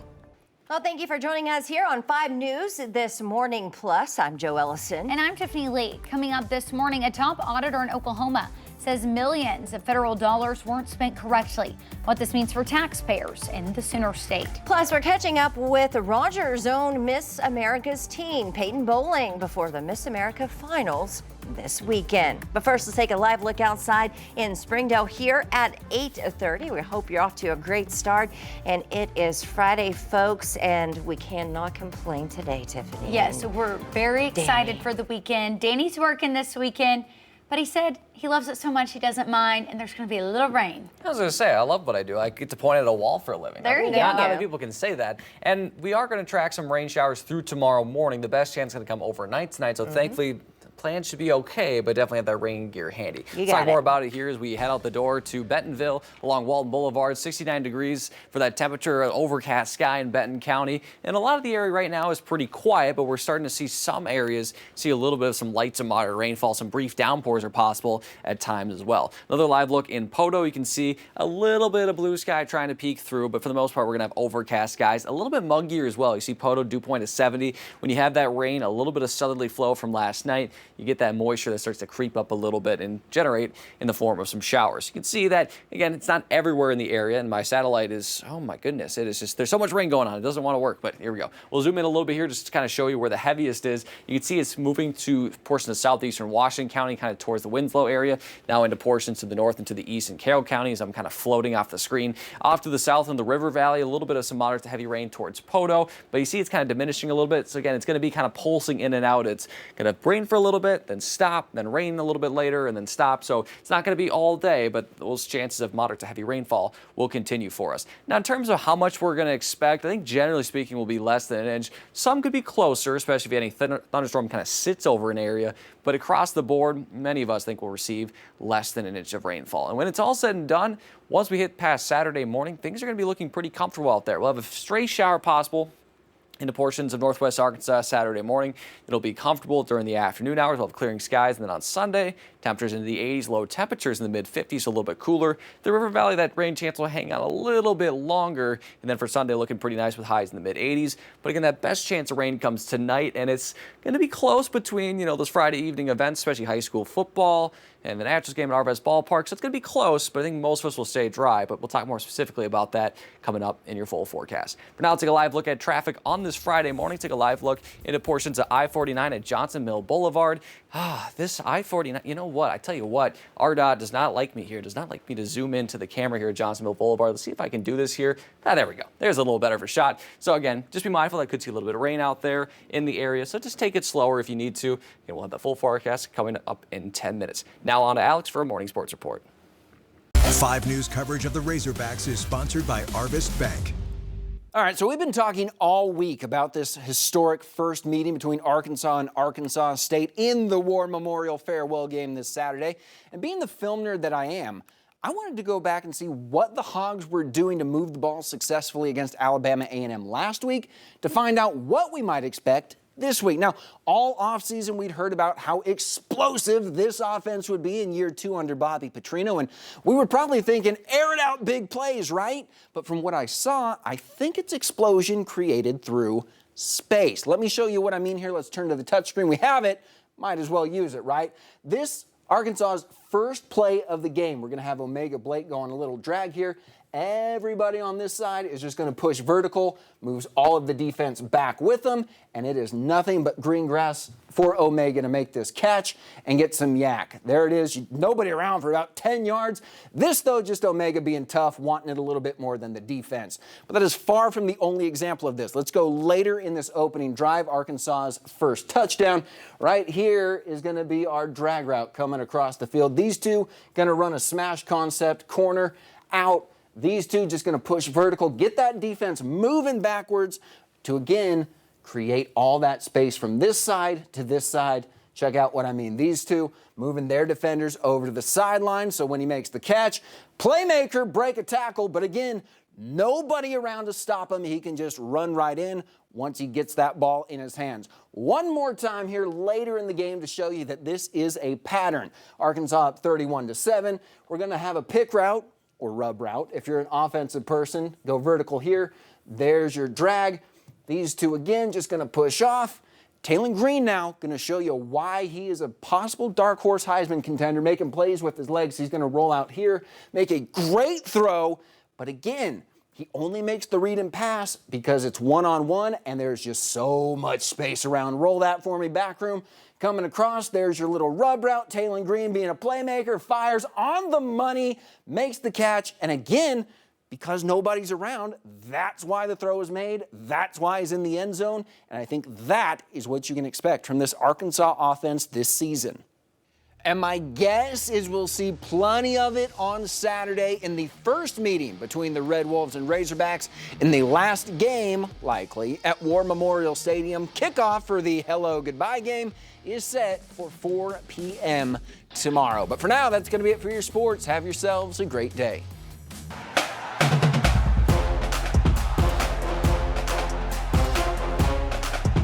All right, it is Football Friday night, so a lot of people will be showing up at those games tonight. Yeah, tonight, Boonville will take the field at Ozark for a big matchup.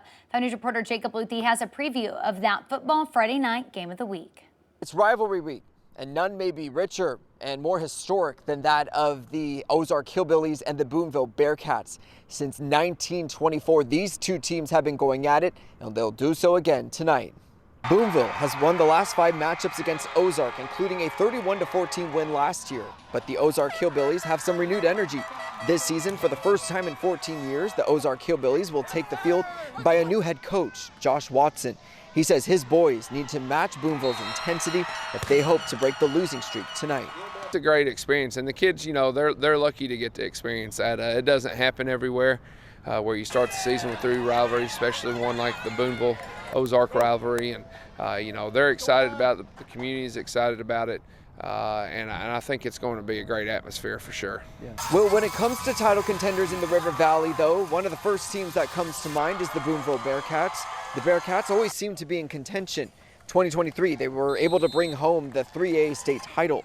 Last year, they seemed primed to repeat, but their campaign came to a disappointing end with an exit in the quarterfinals. The Bearcats are possibly more determined and experienced now more than ever. They have 18 returning seniors, most of whom are 2- or 3-year starters. Their offense is built to run the ball. They return with 3 fullbacks from last season. Coach Doc Crowley had this to say about tonight's rivalry. You can definitely feel the buzz and the atmosphere, you know, around town and stuff. And the kids realize that it's an important week. It's a fun week. And just trying to, you know, make them take every day and enjoy it and not get ahead of ourselves. So it's going to be fun, you know, two good football teams going at it, and ought to be a fun Friday night. Kickoff is at 7 p.m. right here at Hillbilly Stadium. If you're in the area, come on down. It's bound to be a good one. In Ozark, covering news where you live, Jacob Luthi, 5 News. All right, thank you, Jacob. You can catch highlights of all your favorite games with our 5 News Sports team tonight on Football Friday night. Catch the action live starting at 10:15 tonight right here on Channel 5 and on 5 News Plus. And here's a few games that you can catch highlights of on Football Friday night. Shiloh hosting Little Rock Christian, Van Buren and Springdale, and a rematch of the 7A football state semifinal game as Bentonville Tigers will host the Conway Wampus Cats. Well, the Northwest Arkansas Naturals are preparing for their final weekend at home. Tonight, they're choosing to spend it giving back. 5 News reporter Emily Moss has more. At tonight's Naturals game, fans will be able to bid on special jerseys to help rebuild community baseball fields in Kerr County. The money will first go to the Little League Ingram Field and then will be dispersed across other organizations in the region. The Naturals are a part of the Texas League with other 5 partner clubs. Justin Cole is the general manager of the Naturals. He says with each new image of the devastation in July, he knew he and other teams would need to do something, especially for children. Horrible situation and not something you really want to see happen anywhere. You know, I have young kids, and you hate to see any families, you know, in that situation. And the county in general, just the destruction you saw, it's a terrible, terrible thing. At tonight's game, the jerseys will be worn by the players, but even if you can't make it, the jerseys are also online on their website, available for bidding. Back to you. All right, thanks for that. Well, developing this morning, Arkansas State Police are investigating the death of Christopher Burns. Police say Burns died inside a Fort Smith police car. Officers had him in custody for allegedly driving a stolen vehicle and causing a disturbance at a local church. But when they got him to the jail, they say they found him unconscious. Doctors pronounced him dead there at the hospital. Fort Smith Police Chief Danny Baker released a statement on the incident, calling the loss a tragedy and pledging accountability. Baker says once the state police investigation is complete, it'll be turned over to the county prosecutor's office. Well, Oklahoma's top auditor says the state misspent nearly $100 million from the federal government. Austin Hedgecoth shows us what that can mean for taxpayers in the Sooner State. Oklahoma State Auditor Cindy Byrd released the Oklahoma Federal Audit for 2023 last week.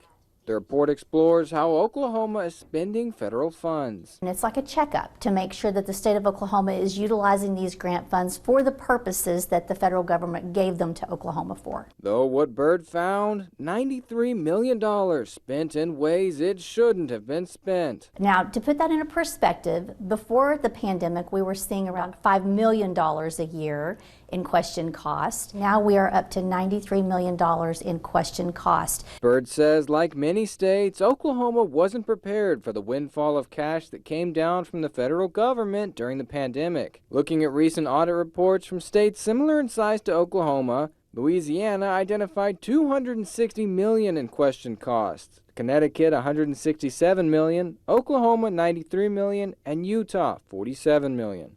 Byrd says the mismanagement left thousands of Oklahomans without the help they should have received in areas like daycare and rental assistance. Now the federal government will decide if Oklahoma needs to pay that money back. If this federal government requests Oklahoma to pay these funds back, it will be us, the taxpayers, who pay these funds back to the federal government. Byrd says change is a must to protect the taxpayers and those in need. Any dollar misspent means that someone didn't get the service that a taxpayer paid for. Well, for the first time ever, the MTV VMAs hit CBS Live this Sunday. Up next, a special preview you won't want to miss.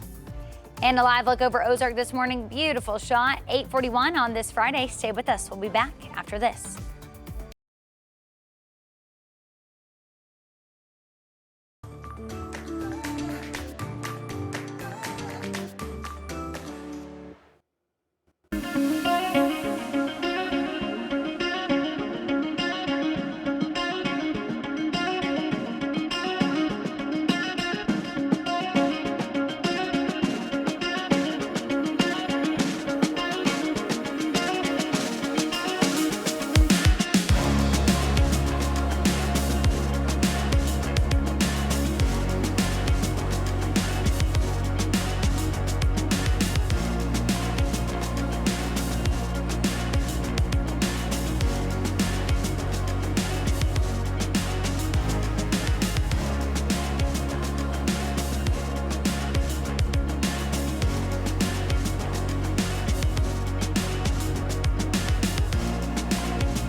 Hey, welcome back. The time now is 8:43. Music's biggest stars are getting ready for this Sunday's MTV Video Music Awards. For the first time ever, the iconic show will air live on CBS, in addition to MTV and Paramount+.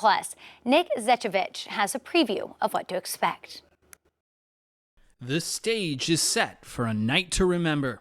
Hip-hop legend LL Cool J is hosting this year's MTV Video Music Awards. He says the show, airing on CBS for the first time, promises to bridge genres and generations. You'll be hearing the new things that, kids have been listening to in the backseat on their headphones that you weren't exposed to, and the vice versa. The kids will be able to listen to the stuff that, mom and dad have been turning up, that they've been begging them to turn down. With performances by Jelly Roll, Post Malone, Sabrina Carpenter, and more, the main stage will spotlight some of the biggest names in music. I think the fans come away as the winners because they get exposed to all of the newest cool music and visuals and artists, and all of the iconic music and iconic visuals and artists.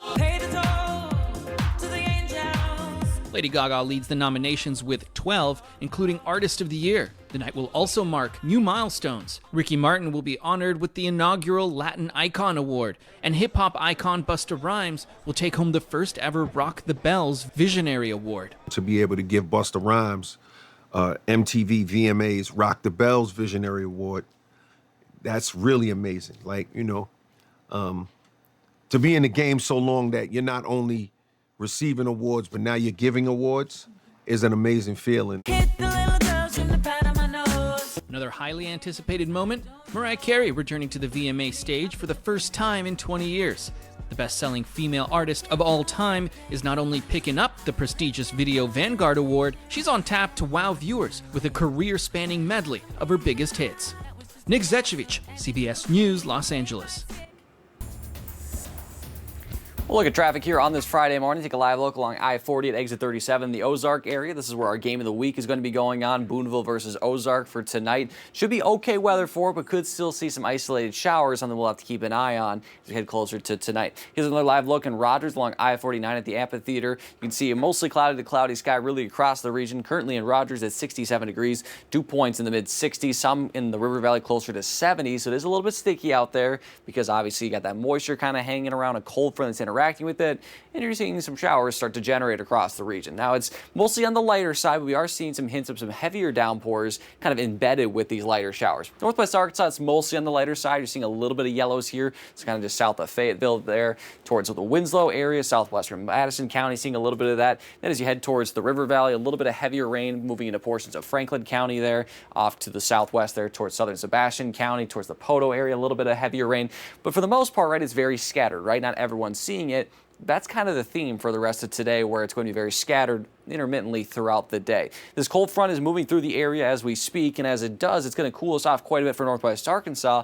But the River Valley, it's not going to get here quite yet, so it is going to be pretty warm still. Temperature will be close to 90 in some spots. But as it does move through the River Valley later tonight and interacts with a low-level jet, which is basically, again, kind of this added fuel that kicks off after sunset that gives energy to storms even after the sun sets, we could see a couple of stronger storms with this. The best chance is off towards Tennessee and Kentucky, towards kind of Nashville, and then the southern Ohio area near Cincinnati. But for us, it's going to be south I-40 in the River Valley towards the Ouachitas there in southern LaFleur, Scott, and portions of Logan County. Now, this doesn't mean that it's going to be widespread severe. What it does mean is some storms could have some small hail as well as some gusty winds. We still could see that maybe in areas around here, but the best chance is going to be south I-40. So here's a look at futurecast. We'll go through the rest of the day together. Continue to see this through the morning hours here. We'll see this on and off chance of scattered showers, maybe a few rumbles of thunder. By noon, maybe a little bit of a break, and then again kicks back off during the afternoon. But again, you can see the kind of scatteredness of it. It's going to be kind of random almost, where it's not necessarily an organized line of showers and storms.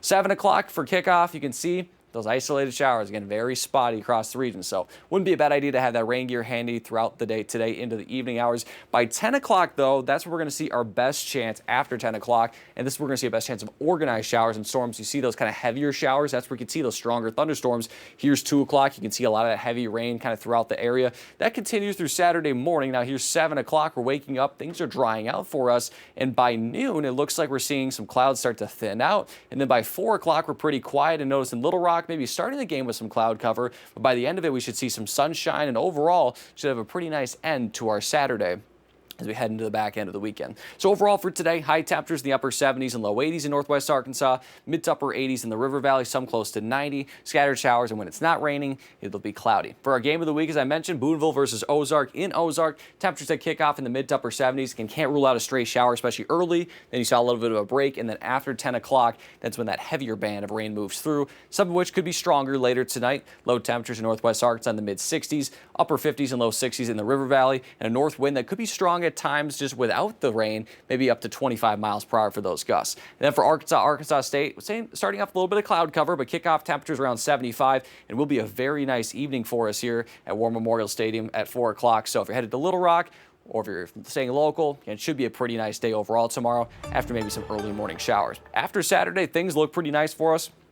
See temperatures in the low to mid 80s northwest Arkansas. We will be seeing things rise, though, towards the end of the week. High temperatures closer to 90 on Thursday there in northwest Arkansas. For the River Valley, I think it will get into the 90s as early as Wednesday, but it looks pretty dry as a ridge pattern builds in. It's not going to be the worst heat we've ever seen and not going to be as muggy as it was in August, but still pretty warm as we head in towards the middle of September. Tiffany? All right, thanks for that, Danny. Well, this weekend, a new Miss America and Miss America's teen will be crowned. Last year, we saw the first ever Arkansas teen be crowned. Peyton Bowling from Rogers took the title and has spent the last 9 months representing our area on a national level. She's won over $70,000 in scholarships for college, which is helping to pay for her time at the University of Arkansas. She says a big part of her success is the support of her hometown and the state of Arkansas. Well, this weekend, a new Miss America, like we said, will be crowned. And it's pretty exciting because our own Miss Arkansas, Kennedy Holland, is actually there as well. And we'll get to her in a little bit. But back to Peyton. She's traveled to 14 states, promoted her platform, Civics in Motion, and had the opportunity to make many appearances around Arkansas. And so we're so proud of her. And here's what she's had to say. I remember looking up in the upper right corner and seeing all of the Arkansas delegation that was there and thinking, we did it. Well, Peyton says one of her favorite memories this year was seeing her name on the Welcome to Rogers sign, which is pretty cool.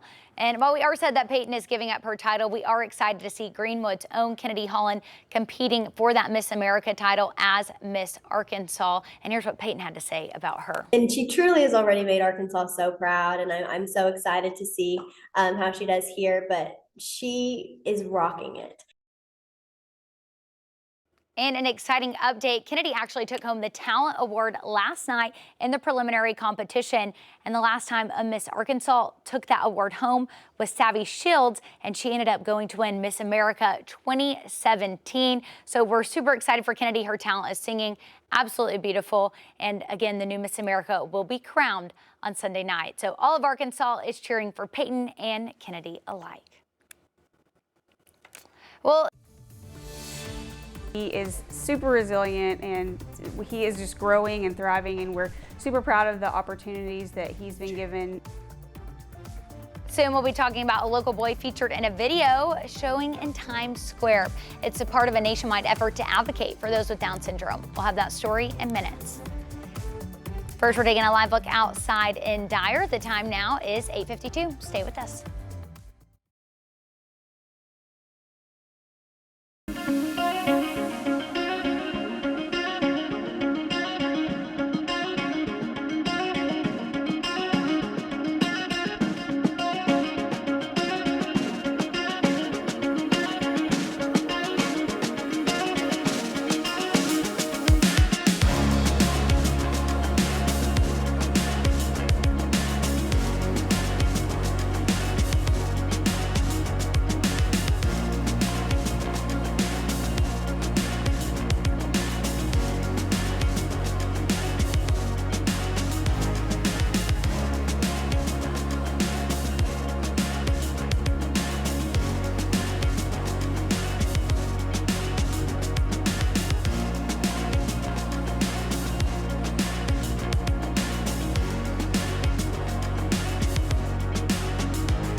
This is a 5 News Update.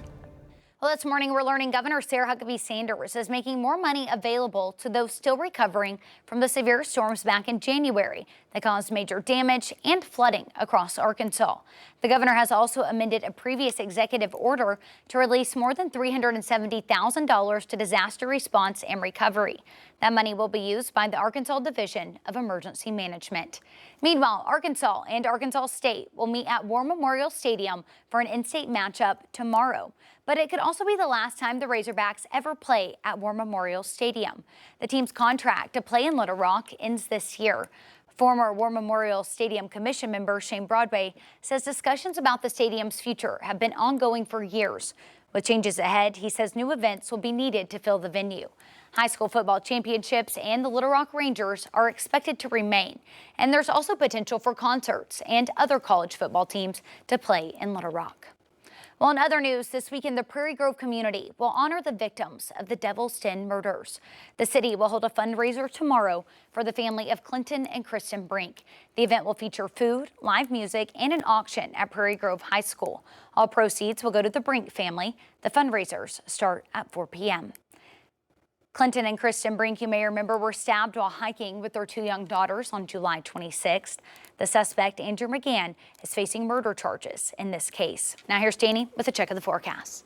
Yeah, we do have an accident here along I-49 at the tunnel. This is southbound, just outside the tunnel. You can see a semi there on the side of the road, so could slow down traffic a little bit. Otherwise, no incidents to report on the region, or across the region, excuse me. There are a couple of scattered showers across the board here. We're seeing a little bit more in a portion of northwest Arkansas, especially seeing maybe a little bit of a heavier band move through the river valley. We'll zoom in to kind of show you, and it's light to moderate in nature. Some bands of little pockets of yellow showing some of that moderate rainfall. Most of it will be light, but could see a brief downpour here and there. Another kind of heavier band moving towards or through Franklin County into southern Sebastian County, and then into the LaFleur County towards the Poto area. Now, some of those could be on the stronger side later tonight as the cold front continues to sweep from the northwest, especially in the areas south of I-40 towards the Ouachita. So some of them could have small hail and gusty winds. Nothing widespread severe expected, but some could be on the stronger side as well as could see some heavy rain. Let's step through the rest of the day together. We can see through the morning hours here, we continue to see that intermittent shower, maybe a little bit of a brief break by noon, then wraps back up during the afternoon hours here at 4 o'clock. You can see again, very hit or miss, scattered in nature. Not necessarily everyone's going to see it.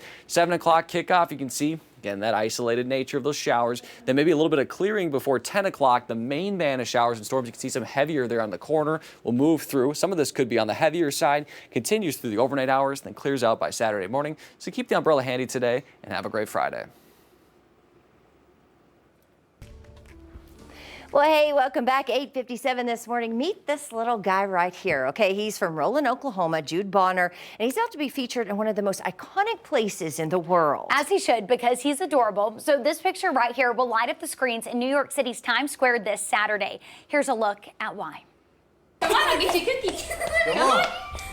Jude is almost 3 years old. He's a toddler in every sense of the word, and he's very busy. Summer Bonner tells us that they're excited for thousands of people to see the smiling face they love so much. Jude is going to be shown on the video board in Times Square as part of the National Down Syndrome Society's Buddy Walk for this year. A walk with events nationwide meant to advocate, promote acceptance, and inclusion for those with Down syndrome. As a society, we're kind of taught to fear Down syndrome, to be afraid of what's going to happen next, but having Jude and seeing all the amazing things that he's done has really taught us that it's not something that you have to be afraid of. They cheer on their little fighter every step of the way.